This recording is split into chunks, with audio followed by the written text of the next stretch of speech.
Che, who is the media contact for today's event, and you will be hearing her voice as she fields questions from the phone or from online a little bit later on.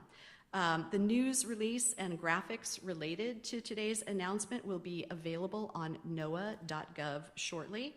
And for those of you who are joining us online, this news conference is being recorded, so if you do not wish to be recorded, please disconnect at this time. We have about 15 minutes worth of remarks from our speakers, followed by a question and answer session with reporters. We'll go to those in the room first, so be prepared. And our speakers today are NOAA Administrator Rick Spinrad, who is also the Undersecretary of Commerce for Oceans and Atmosphere. Our National Weather Service Director Ken Graham is here, and FEMA Deputy Administrator Eric Hooks is joining us as well. And we have Matthew Rosenkrantz, who is the lead hurricane seasonal outlook forecaster, here in the room for us as well. It is an honor to introduce the boss. He has held senior leadership positions across NOAA, including as NOAA's chief scientist and as the assistant administrator of the National Ocean Service and our research office as well. With that, please join me in welcoming Dr. Rick Spinrad. Thank you, Lori, and good morning to everyone. Let's get right into it, and I'll start by saying that during previous outlooks that we've done, I have mentioned prior notable hurricanes as a benchmark of sorts, but as we look ahead, I think it's important to point out that past is, of course, not necessarily prologue when it comes to the hurricanes of the future. This season is looking to be an extraordinary one in a number of ways, based on our data and models with the El Nino La Nina playing out a significant role.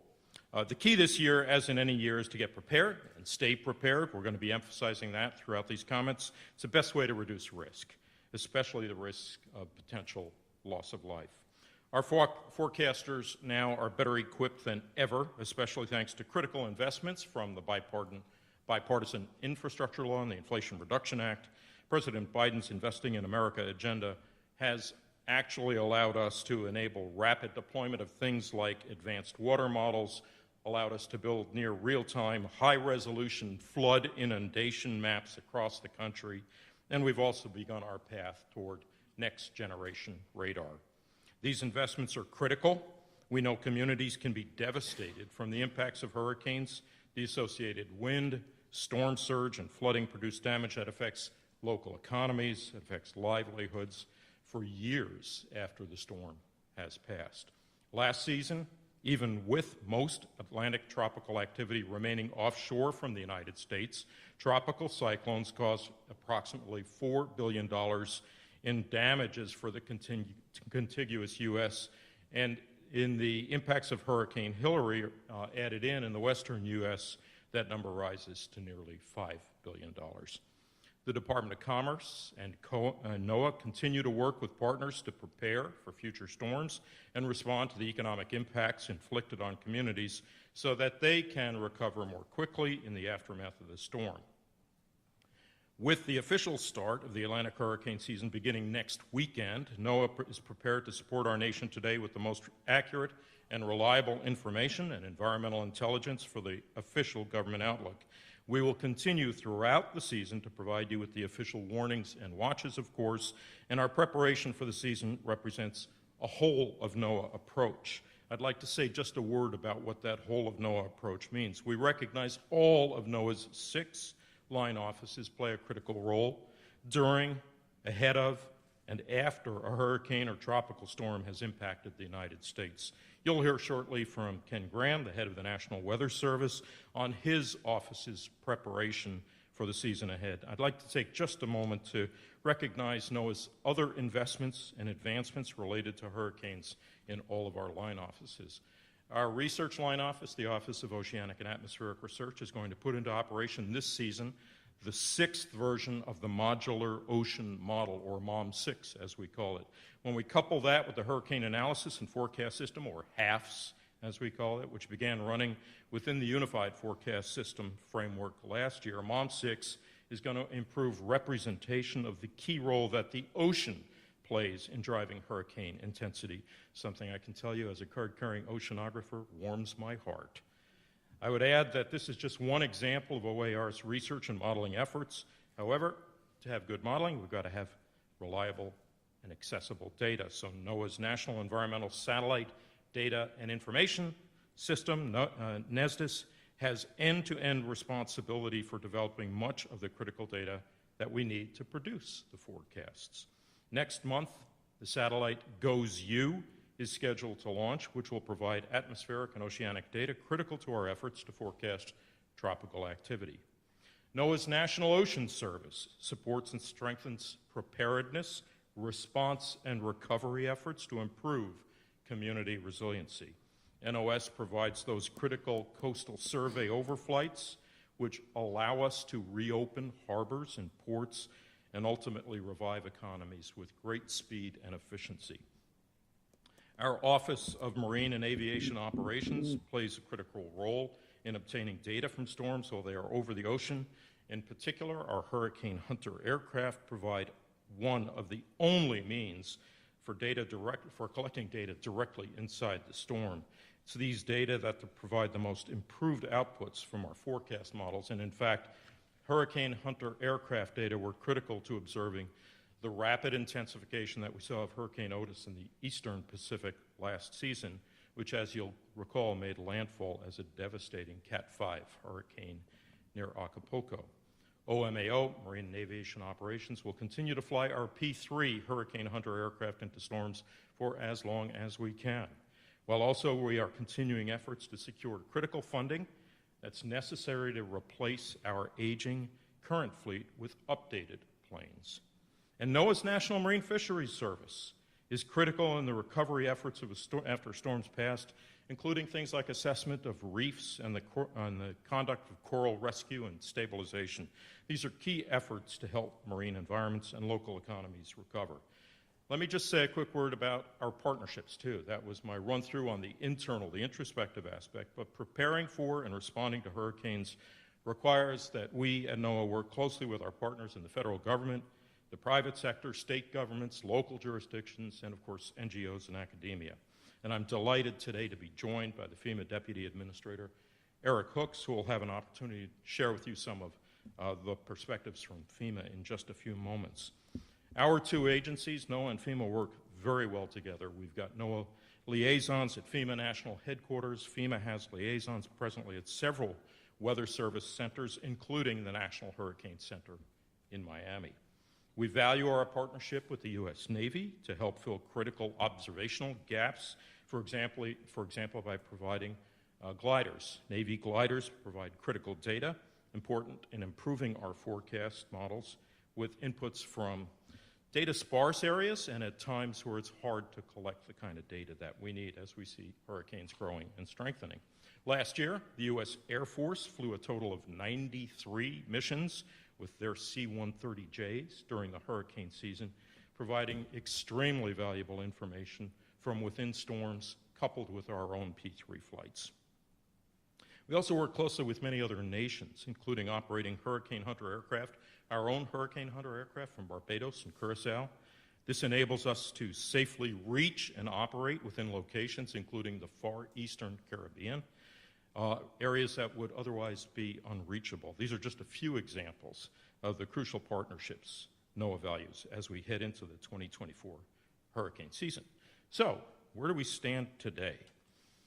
NOAA's Climate Prediction Center issues El Nino, Southern Oscillation, or ENSO as we call it, forecasts and discussions. The official CPC forecast issued just this month indicates a 77% chance of La Nina forming during the August-October timeframe. We know the development of La Nina can lead to weaker easterly trade winds and below-average vertical wind shear in the tropical Atlantic Ocean. This type of environment can be more conducive for tropical cyclone development. Also, NOAA's National Centers for Environmental Information has reported record warm water temperatures for much of the tropical Atlantic Ocean, as you see here. Forecast modeling indicates that above-average sea surface temperatures are predicted during the peak months of the Atlantic hurricane season from August to October. We know warm sea surface temperatures are an important factor in rapid intensification of tropical cyclones to major hurricane status, and that major hurricanes contribute significantly to the measurement of ACE, the accumulated cyclone energy, ACE. In past years, when we've seen high ACE numbers, those have historically been the years with the most destructive hurricanes, and this season, NOAA is forecasting the second highest ACE for our May outlook. So without further ado, let's dive into the numbers for this year's Atlantic hurricane season outlook. NOAA is predicting an above-average 2024 Atlantic hurricane season. Specifically, there's an 85% chance of an above-normal season, a 10% chance of a near-normal season, and a 5% chance of a below-normal season. For the range of storms expected, NOAA calls for the following: 17 to 25 named storms with a top sustained wind of at least 39 miles per hour. Of these, 8 to 13 are forecast to become hurricanes with maximum sustained winds of at least 74 miles per hour, and 4 to 7 are forecast to become major hurricanes, that is Category 3 to 5, with maximum sustained winds of at least 111 miles per hour. Of note, the forecast for named storms, hurricanes, and major hurricanes is the highest NOAA has ever issued for the May outlook. In addition, ACE projections range from 150% to 245%, which, as I previously noticed, is the second highest ACE forecast to start a season, only behind 2010. With all of that said, I'd like to take a moment to remind you now is the time to prepare and stay prepared. Remember, it only takes one storm to devastate a community. And it's prudent to prepare now because once the storm is headed your way, it all happens so rapidly, you won't have the time to plan and prepare at that point. Before I close, I'd also like to give a special thanks to the very skilled and dedicated forecasters at the National Hurricane Center in Miami, who work around the clock to deliver timely and accurate forecasts each and every hurricane season, as well as the hurricane hunters who fly hundreds of hours each hurricane season to support critical hurricane forecasting and research. I've done 6 penetrations of a hurricane in a P3, and I can tell you, my heart goes out to that team of brave aviators, and the numerous members, of course, of the emergency management community who are so critical to protecting lives and property.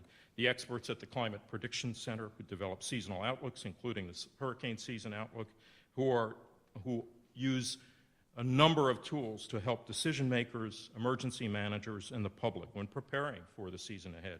And finally, the dedicated forecasters throughout the National Weather Service who work around the clock, 24/7, 365, in every single U.S. community to provide weather forecasts and warnings upon which every person in the nation depends.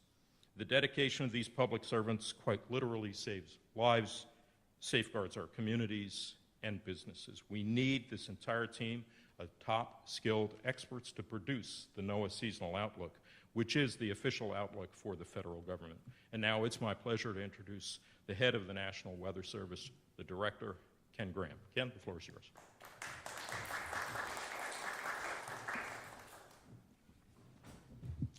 Thank you, Dr. Spinrad. I appreciate everybody being here, and everybody took that in, right? Those numbers. I mean, that's the highest forecast that we've had. So all the ingredients are definitely in place to have an active season, it's reason to be concerned, of course, but not alarmed. Okay. So we need to use this time to our advantage to really be prepared for the hurricane season. And if you think about a hurricane threatening, definitely got to take the time to plan and be ready for it. Once it's headed your way, it becomes really stressful, and you need to be ready way ahead of time, and especially under short notice. And I want to call out somebody. I want to thank Matt Rosencrantz right there at the end of the table. There's a lot of computers that crunch this stuff, and we work across all the line offices to come up with the numbers that you've seen. But Matt leads that effort. So Matt goes through this. He really looks at everything, and he comes up with the final numbers. So I give you a big old shout out for your leadership and making sure we have this done. You don't always get to see the folks behind the scenes, but nothing runs without people like Matt. So thank you very much. You know, all these fancy numbers and stuff. There's a human behind this stuff. So appreciate it. So you heard the seasonal forecast for 2024, and it's expected to be busy. And a couple reminders. You know, you look at these numbers, and you've heard, I've seen a lot of familiar faces. You've heard me thousands of times say some of these stats, but we need your help. We need you to help us communicate what the real impacts are. So we need the folks in the media, emergency management, across FEMA and the emergency managers to really remind people what the actual impacts are.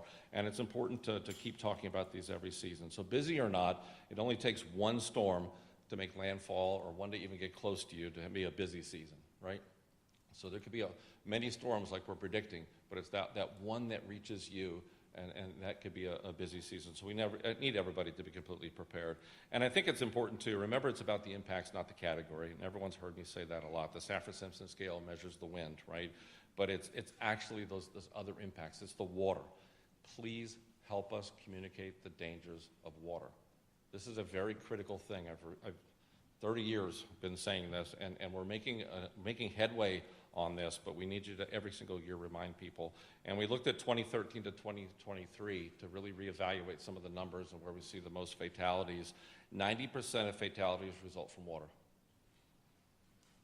And if anybody wants to make the bumper sticker, I'll start putting them on cars across this country. 90% of fatalities occur from the water, okay? Most of those are fresh water from heavy rainfall, 57%. And if you take the fresh water, you take half of those are in automobiles. It's preventable, okay? So turn around, don't drown. We need to keep spreading the word about those and how people lose their lives in these storms.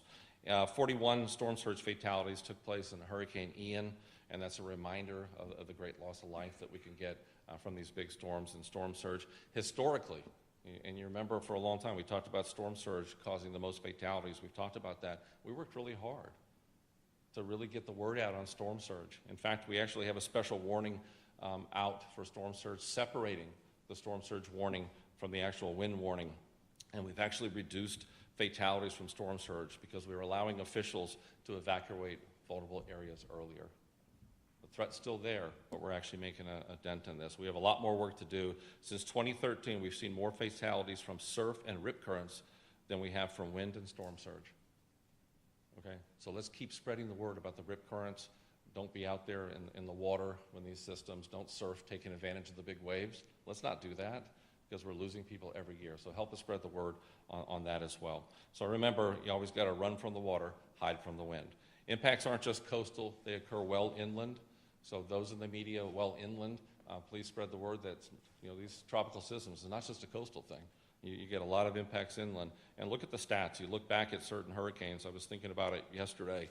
We've had more direct fatalities during Hurricane Camille in Virginia than we did where the landfall was in Mississippi. That was a Category 5. It was that inland rain. So we look at even more modern, more direct fatalities during Hurricane Ida in New York City than we had in Louisiana, where the direct impact was there. However, we had more indirect fatalities in Louisiana following the storm. Right? The dangers aren't over once the hurricane passes, and that's something we need a lot more communication on as well. Look at Hurricane Florence, North Carolina, South Carolina. I know, Eric, you're familiar with that storm very close when you were in North Carolina. 100 miles inland, we had river flooding and heavy rainfall flooding where we lost lives hundreds of miles inland. Okay?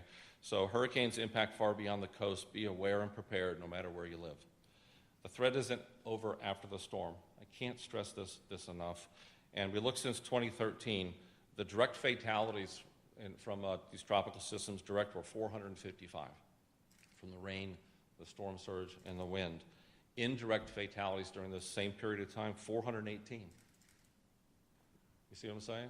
So take that in when you think about the dangers aren't over when the storm passes. And a lot of those fatalities are just cleanup. Right, it's going out too early. Please listen to those local officials. They know what they're talking about. Right, listen to those local officials. And a big one, you look at Hurricane Laura, you think about the category that we had there. We had an 18-foot storm surge in Louisiana. We lost more people from improper use of generators than we did storm surge. Please help us remind everybody to use generators correctly, outdoors, not indoors, away from open windows and that sort of thing, because we lose a lot of lives from these things. So that's a big one that we need to remember. Another one is, and I know people have heard me say this before, you know what, these storms, they don't really care about your timelines. You know, we have a lot of timelines in this country on how we evacuate and how we get ready, and you look at statistics, and you look at rapid intensification, you look at some of these storms, these tracks have been remarkably accurate, right? If you look at our accuracy, it's been incredible. The intensity is catching up, and we've made some big strides in the last 4 or 5 years in intensity. In fact, you look at the last few years, Hurricane Center's made incredible accurate predictions from these rapid intensifying storms in advance. So not long ago, we didn't think that was possible, but we're doing it, right? It's the data going into it. It's the hurricane hunters, as Dr. Spinrad mentioned. It's remarkable how far we've come. Since the year 2000, we've cut the track error by 64%, and we've cut the intensity error in half. It's not bad, right? A lot of investments go into that to make that happen. But here's what I really want you to remember. And I just took Category 5s. I could look at 4s. I can look at all the strongest storms. Every Category 5 storm that made landfall in the United States in the last 100 years, ready, is a tropical storm or less 3 days prior. The big ones are fast, right? And you look at a season like this, where you could see some pretty strong storms with this forecast. In the last 100 years, every single one of these big storms, Cat 5s, were a tropical storm or less 3 days prior, and several didn't even exist 3 days prior. All right, that's why I'm saying they don't care about our timelines. Preparedness is absolutely everything. On those Category 5s, the average lead time is 50 hours. Preparedness, got to be ready for these storms. We got some new things I'm proud of. We got a new cone. What do you think of that? That's a hot topic. Everybody likes to ask, right? So everybody's like, what about the cone? There's always questions about cones. So I'm proud to say we're doing something about it. You can't just go wild with the cone because everybody does recognize it. So we're trying to improve it based on feedback. Remember, the cone itself is a cone of error. It's where we think the center of the storm is going to be 2/3 of the time. What about the other 1/3? Outside the cone, right? So it's a statistical analysis of where we think where the storm's going to be. So what we're trying to do here, and here's an example of it on the screen, it's a new cone.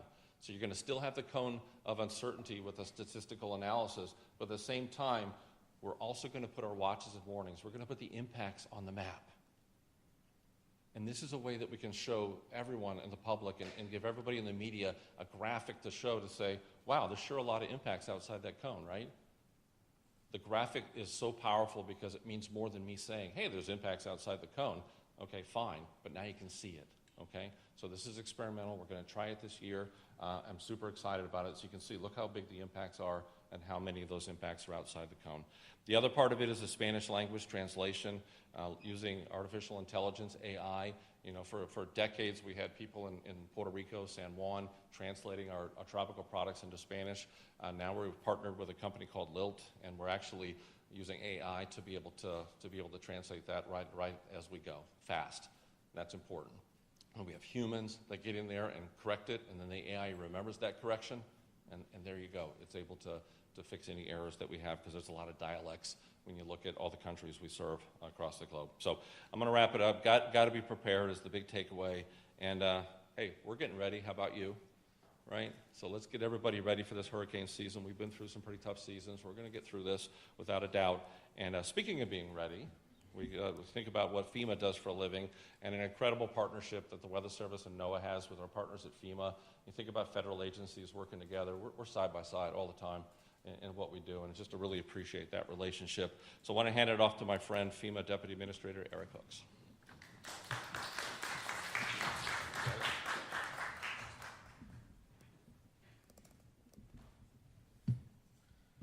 Thank you, Ken. Thank you for our long-standing friendship and partnership.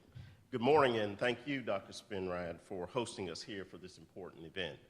The relationships run deep, and they're very important to the American people. Again, I'm Eric Hooks. I'm the FEMA Deputy Administrator. Administrator Criswell is on the ground in Iowa today, surveying the damage from the storms that took place a few nights ago.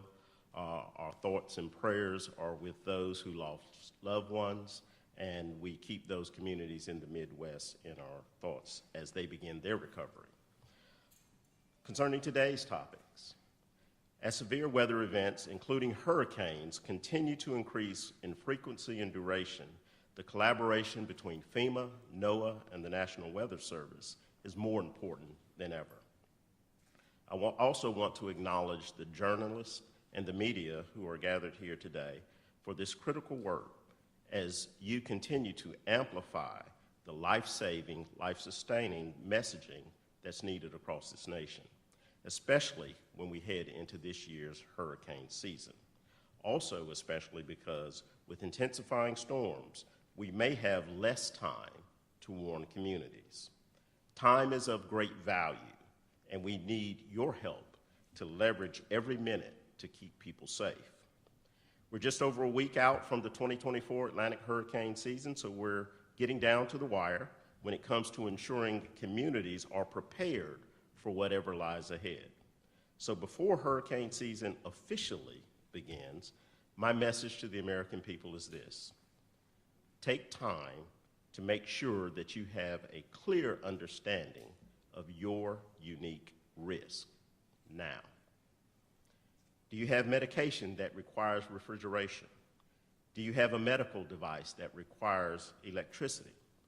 Do you have mobility challenges that make evacuations harder? Now is the time to ask yourself these questions, understand your risk, and put a plan in place so that you're prepared when disaster strikes. That's what resilience is all about. It's about anticipating risks, taking steps to mitigate them, taking action, which in turn helps jumpstart a recovery after the emergency passes. And let me remind you that hurricanes and tropical storms aren't just for coastal communities. You heard Ken have a tremendous expression about how the impacts can go far beyond the actual impact of the storm. These storms, like Hurricane Ida and Hillary, can have significant impacts hundreds of miles inland. Ken and I also lived this through Hurricane Florence back in 2018 in a prior post that I had. Impacts far extend beyond coastal communities. So all of us, from the federal level, tribal nations, state, local communities, and at the individual level, need to start getting risk ready today to ensure that we're prepared for tomorrow. You might be wondering, what is FEMA doing to prepare for hurricane season? Well, I'll gladly tell you. Earlier this year, we opened a new distribution center in Greencastle, Pennsylvania, tripling our capacity and better positioning us to rapidly deploy along the mid-Atlantic and Northeast. Because as I said before, time is of great value in the response and recovery process. So this hurricane season, we're going to pre-position earlier than we ever have before to reach people even faster. We delivered hurricane readiness training to over 4,000 emergency managers through our partnerships with NOAA and the U.S. Army Corps of Engineers to ensure that we're in lockstep with our partners on the ground. We've made historic updates to the way individuals and families can receive our assistance to increase flexibility in our programs and jumpstart recovery more efficiently. And we're working with communities to better understand their risks and be in the know when it comes to their evacuation plans. We want people to know where to go, what to bring, and where to get good and trusted information. Everyone here today, and everyone listening in, has a critical role to play, making sure our families, neighbors, and communities have what they need to stay safe this hurricane season. If you haven't done so already, I ask that you take some time over the next few days, really take some time right now, as soon as this conference is over, to think about what you need to do to protect yourself, your loved ones, and even your pets should a hurricane head your way this summer. Don't put it off. The time to act, the time to prepare is now. So with that, I'll turn it back over to Lori, and thank you for having me today.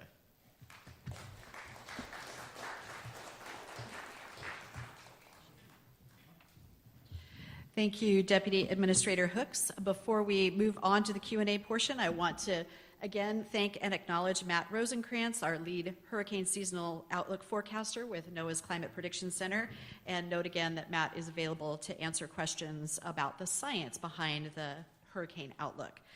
We'll begin with questions from reporters in the room. Please raise your hand and a member of our team will bring a microphone to you. For those of you joining us by webinar, you may ask a question by using the Q&A feature within the platform, and my colleague Erica Groche will announce the questions as they come in. If possible, please let us know who your question is directed to, and we'll do our best to answer all questions in time available. In the grand tradition, since we are at the National Press Club, I will go to our wire reporter first. Dare I say the male Helen Thomas? I'm not quite sure. Seth Borenstein. Seth Borenstein, Associated Press. This would be for Ken and Rick. The hot Atlantic, which is one of the two major factors you mentioned, how concerned are you that it is so record-breaking month after month after month ad nauseum? It's more than what many scientists say is climate change. What are the factors going in here? And I guess one more for Matthew, which would be how between the ENSO, the La Nina, and the warm water, which of those is the bigger factor in this forecast, and is that different from previous forecasts? Okay, so I think we'll start. We'll invite our guests to the podium, Dr. Spinrad, Ken, and then Matt.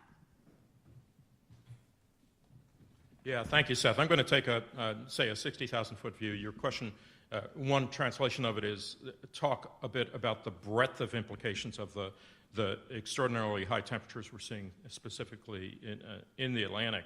And Ken and Matt can talk about some of the specifics with respect to tropical cyclone generation. I will tell you we worry about it at NOAA on a very, very broad basis because the implications are for the whole set of dynamics, physical dynamics in the ocean. So the warmer ocean means it's a more energetic ocean. So all of the kinds of products and services that we develop through the Ocean Prediction Center, for example, are going to be impacted. And that impacts things like commerce, optimal track ship routing, what's going to happen in the central Atlantic. There are implications associated with changes in what we call the Atlantic meridional overturning circulation. That has broad weather and climate implications for Europe, for Canada, for a number of areas. I'd also point out that the warm temperatures are something of specific focus and concern for the National Marine Fisheries Service because these have implications for not just things like coral bleaching, but also changes in distribution of critical species, including those of high commercial value. So are we going to start seeing species moving around? We're also already suspecting some of these temperature changes are having an impact on migration patterns for large whales in the Atlantic. So as the NOAA guy, I will tell you this goes well beyond the weather implications, but coming back to the central focus of this discussion, I'd be glad for Ken and Matt to add to that. Yeah, Seth, appreciate you bringing that up. It's just, I've seen a lot of seasons where you'd have all the warm temperature, the ocean's warm, but you have a situation where you have too much shear. Or you have a situation that the water's warm enough to provide that energy, but you don't get an active, African monsoon. So you look at this forecast, what goes into this forecast, it's all coming together. And Matt has all the details of that. So this is a situation that you combine factors. So it's not just one factor. Everything has to come together to get a forecast like this. So, you have your warm, all the energy in the oceans. We have an active African monsoon. So check. Don't expect a whole lot of shear. Check. So you really look at all the different patterns, and they all come together to make this big forecast. So the big reminder here is it takes all of those to come together, all the ingredients to come up with a forecast like this. I've seen strong storms hit warm water and weaken only because of shear. So all those factors have to come into that. And I think one of your questions was what's one of the biggest factors? I'll probably leave it to Matt, but my experience on the ground on the desk is that shear's everything. If you can have all the ingredients you want to, if you get wind shear, it's going to knock the top off that storm, and it impacts what the forecast is, and of course the strength. Yeah, Matt, do you want to add anything to that?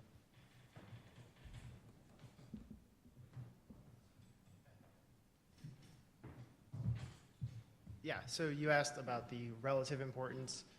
The warm sea surface temperatures in the Atlantic really did contribute to the higher ends of this outlook, where the La Nina reducing that wind shear in bulk really lets those temperatures, the warm sea surface temperatures and the West African monsoon influences really kind of shine through.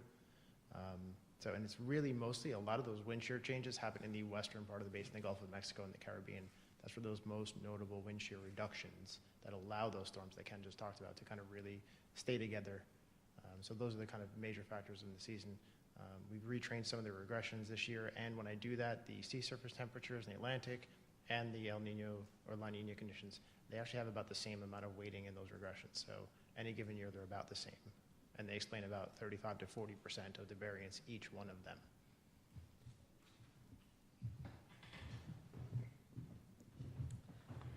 Okay, our next question.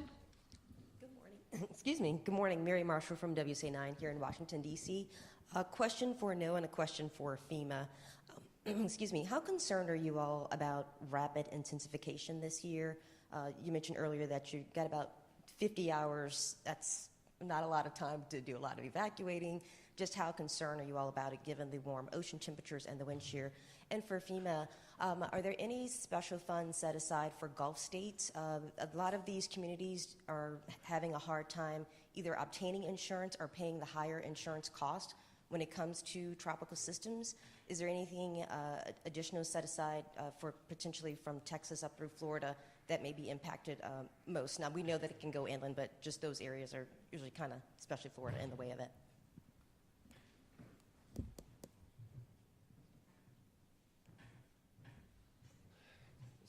So my answer about how concerned about the rapid intensification, it's an interesting answer, honestly, because I worry about that every season. Now, you go back to 1992 when you had a strong El Nino year. We didn't have any storms, but we had Andrew, Category 5, where it was rapidly intensifying. So, the stat that I had about in the last 100 years, all the strongest storms, the Cat 5s, have all been rapid intensifiers. So that's a powerful statement. So every single season, I absolutely worry about those, but mainly from a FEMA perspective and emergency management perspective. You work timelines.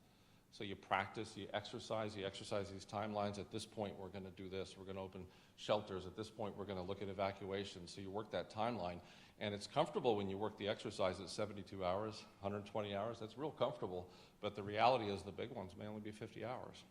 So absolutely concerned. And that's why we have to really let folks know you got to be ready.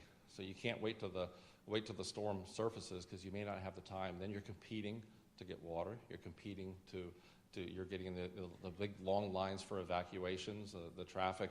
So the earlier you can prepare, the absolute better. So the answer to that's interesting. I worry about that every single year because the timelines are cut short, if that makes sense. So you got to be ready. Yeah.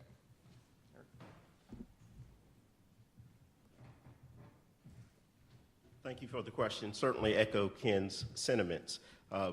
We firmly believe that all disasters begin and end locally. So we are well partnered with our state, local, tribal partners in local communities, particularly in the Gulf Coast. They are very experienced. We are very well partnered with our state emergency managers and other state and local leaders in that area to prepare before a storm comes. So FEMA's ultimate mission is to prepare and be ready before, during, and after disasters, not just at the time of response. We do want to have speed to need, but there's a lot of preparation work, and there's been a heavy focus within the last few years, thankful for congressional appropriations for mitigation dollars that have flowed to those Gulf communities as well. For the entire response season and throughout the year, we rely on the Disaster Relief Fund, and so those appropriations for response would be available to those Gulf states. And again, we're well partnered with them. We have 10 regional administrators all across the country and a very experienced regional administrators down in those areas as well to assist those state and local governments and tribal governments.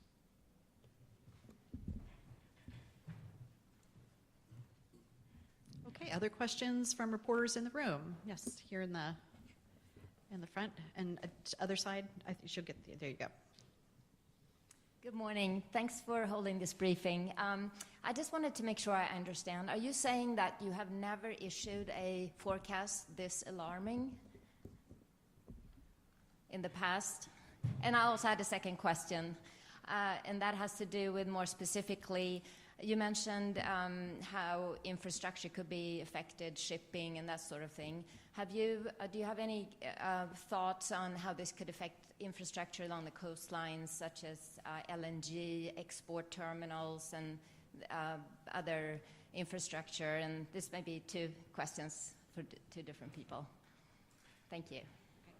Ken, why don't you start, and I think Dr. Spinrad might have something to add, and then Deputy Administrator Hooks as well. So yeah, you heard it right, but I just urge, let's watch how the terminology we use this season, because that forecast is the greatest number of storms that we've forecast, right? So when we've got to, we have a responsibility, all of us, just let's keep everybody calm out there, because we've been through a lot across the country, a lot of storms. We're dealing with Iowa, the FEMA administrator is now. We've had literally, you look at our severe weather warnings, we're well into the 4,000s, if not 5,000 warnings this season. So I think, yes, it's the highest number, but at the same time, let's bend it really quickly as a community to say it's about being ready, right? Because social media is going to take this, and there's going to be a lot of terminology like alarming and some different things like this. So I think that a big responsibility we have to say this is the greatest number, so now's the time to be prepared. See that linkage? So I'm going to try to use that terminology as much as possible. I know the Hurricane Center is going to be doing the exact same thing, but yeah, greatest number that we forecast. Yep. Let me say a couple of words on the infrastructure question, then ask Deputy Administrator Hooks to join us as well. So, yeah, the impact on ports and harbors and coastal communities, for that matter, is something we look at very carefully. So parts of the products, and this is the advantage of the new cone depiction that Ken alluded to, is being able to understand what storm surge, what wind and waves look like, and what they're going to do to these facilities. But I also want to point out, as we saw manifestly in the tragedy associated with the Key Bridge in Baltimore just last month, that we have a post-disaster responsibility as well, and that is to make sure that navigation can continue safely. And in the case of the Key Bridge, because we had navigation response teams that could go and survey the area, we were all able to open a navigation channel within days after that bridge collapse. So similarly, when we see this kind of impact on coastal communities, especially our major ports in the coasts, we want to make sure we're able to deploy and do the kind of survey work with our colleagues in emergency management to ensure commerce can continue apace. Eric, would you like to come? Thank you, sir. Thank you, ma'am, for the question. FEMA works extremely well and in very close contact with CISA, as well as the Coast Guard, who have captains of the port too as well, to monitor critical infrastructure. And you may have heard us use the term in previous times about the whole of community. It really does take the whole of community. Most of the critical infrastructure in the United States is owned and operated by the private sector. So the business community, the private sector, as well as faith-based communities, all have a role to play in ensuring that they have fortified their structures to the best of their ability. Yes, certainly we are concerned about critical infrastructure that falls in line right behind the life-saving, life-sustaining work as well. So that is also a particular focus for us, and we effectively try to network with all partners, not just at the federal level, but again in the private sector and with our local partners to assess the unique risk of those communities, port communities, as well as inland communities, to effectively respond and efficiently recover from any impacts. I think we have one more question from the room in the back. Hi there. I'm Julio Chavez with Reuters. A question in general about communication approach.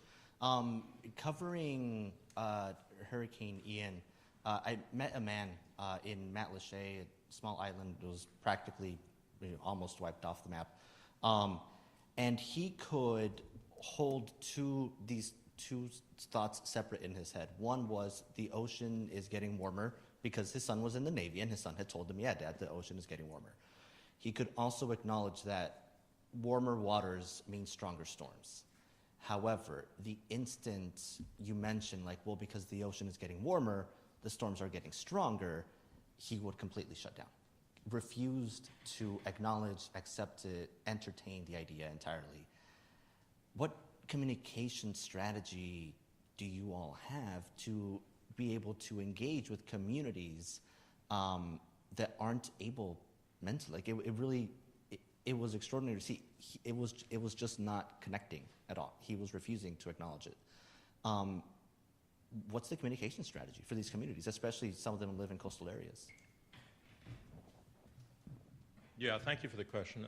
Communication is obviously critical, and as several of us have conveyed in different points, we could have the state-of-the-art, absolute spot-on, perfectly accurate forecast, but if we can't communicate this information, then people can't make the decisions that they want. Speaking for NOAA, I will tell you, we take a many-faceted approach towards communication. One is obviously making sure that everybody has access to these wonderful products and services, and also hearing what they need. So translating the science into action-oriented recommendations, if you will, or decision aids is part of the communication. So understanding how to do that. Work with the private sector as well, because there's a strong private sector component, provide information to users. But the other thing that I would say, in many respects, it is the special sauce, if you will, is that NOAA has boots on the ground throughout the country. So we have our production centers, and then we also have weather forecast offices, river forecast centers around the country. We also have Sea Grant extension agents on the pier in the community. We have climate adaptation partnerships with many of the academic communities. So we're not just relying on us as the federal government conveyors of information. We're working with our academic partners, our private sector partners, and local communities. And through that multi-pronged approach, we hope we can convince people to take the information we're providing and take appropriate action.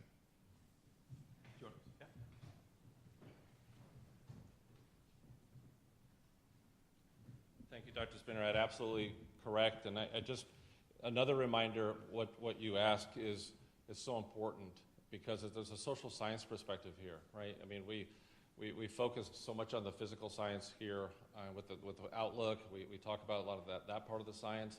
But I'm telling you, 30 years of doing this, the social science part of it, the communication part of it is as important as the forecast. So the social science says a couple different things. I mean, you've heard me a million times say, listen to your local officials. If they tell you to have supplies and leave, do so. Well, guess what? There's a lot of people in this country can't do that. They don't know where the next meal's coming from, right? So it's how do you work those type of issues ahead of time from a local community standpoint. The other part of it is you look at the social science part and you start talking, like just what you said, people will shut down. The human nature from the data that I've seen in some of the studies, and by the way, we've hired social scientists. The Weather Service employs social scientists. We have several. And we really directly work on the communication part of what we do.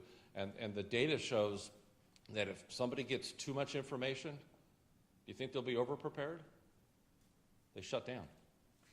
If they get multiple sources of information, they get too much information, the average person will actually shut down and they won't know what to do, right? So you really try to look at, that's why we spend so much time doing things like this today, to make sure we're all on one page when it comes to the forecast seasonal and the forecast in the heat of the battle as well. So much focus on the impact, so much focus on not necessarily the category. And the other part of this is two different social science parts that we have to add. That there's another thing that we need help with. People will anchor on the first piece of information they get. Humans do that. In other words, you'll start looking at a forecast 50 hours out, 70 hours out, 100 hours out. Somebody will lock onto that forecast and not look at the updates. So we have to keep reminding people, look at the latest information. It changes. You think about a rapid intensification situation, that forecast could be very different 6, 7, 8, 10 hours later. So we really urge people to really get the latest part of that information. So social science is a big part of what we do. So thank you for that, and we need help keep communicating those impacts.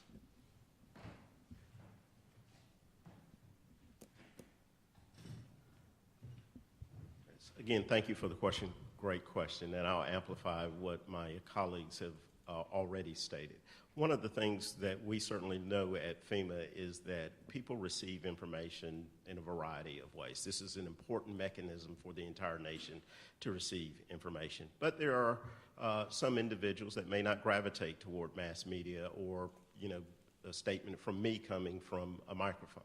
So we endeavor to be well partnered in communities, that one, to know those communities, to help them assess their risks, to identify trusted leaders, trusted voices in those communities.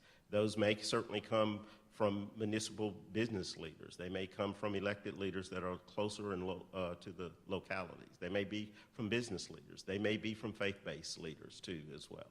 So again, a whole of community approach requires everyone to get this information, to absorb it, and to pass it on to those loved ones, those people you care about. Because ultimately, we want to get in a position where we don't lose lives unnecessarily.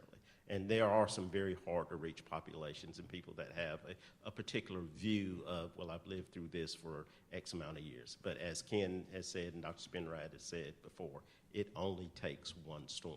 And so we try mightily to reach every community to ensure that public safety carries the day. And we do use the science and data to drive our actions, but we also want to use trusted voices in the community to reach people all across America. Have religious communities been receptive to this effort?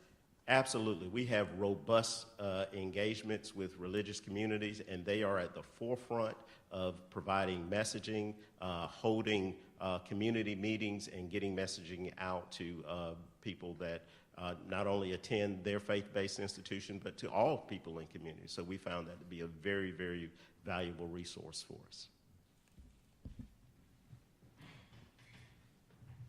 Thank you all. We have about 10 minutes left in our time together today, so let's go to our online folks. Erica, I believe you have a couple of questions queued up. That's right. Yeah, our first one is coming from Scott Dance from the Washington Post. He's directing this one to Matt. The forecast suggests that this season could come close, if not surpass, the activity of 2005.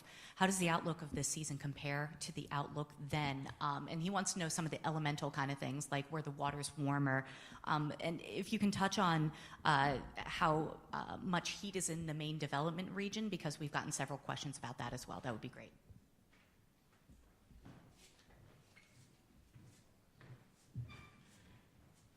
So the outlook for this year is it definitely has higher ranges than we had forecast in 2005. Again, these are the highest ranges we have forecast.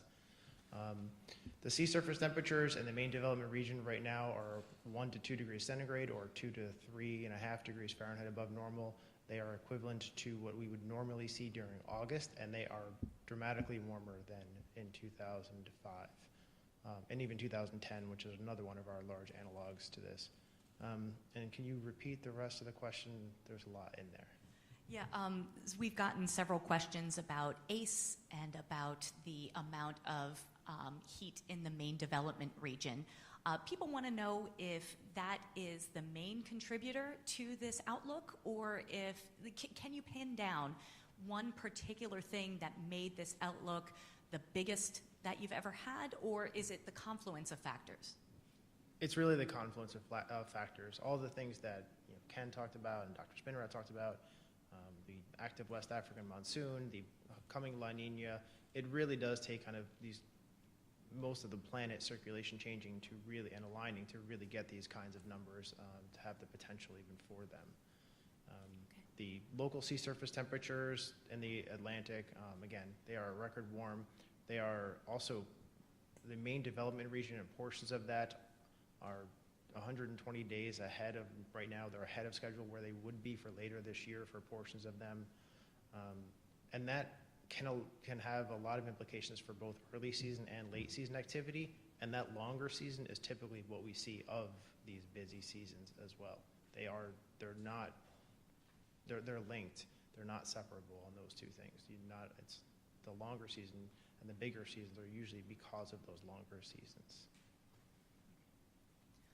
We do have a similar question that is appropriate for you, Matt, before you walk away from the podium, from Amy Green of Inside Climate News, who wants to see if you can talk about ACE in layman's terms.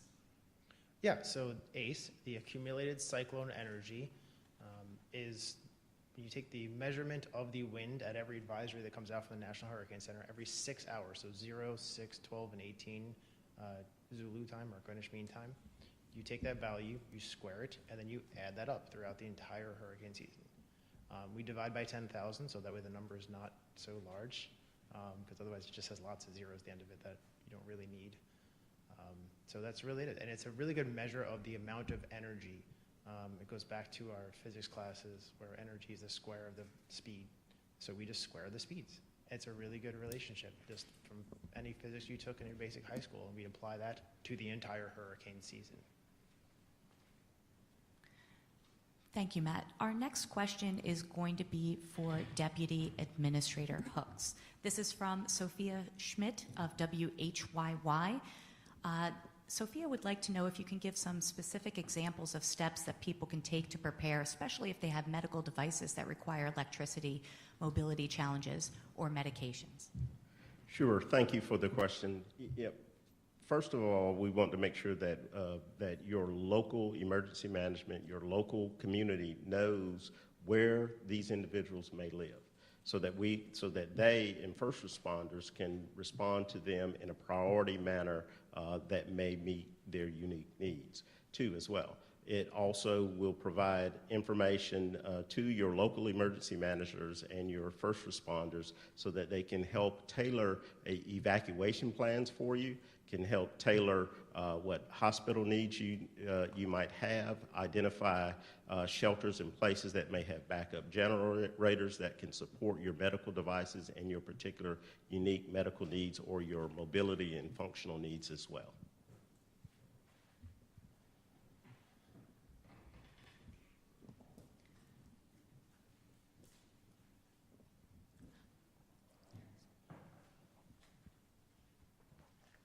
All right. If there are no further questions from online, and is that correct, Erica? That's all we have time for. It's 10:57 a.m. Okay. If there are other questions that have not been able to be answered, just reach out to Erica, and she will be happy to help connect you up.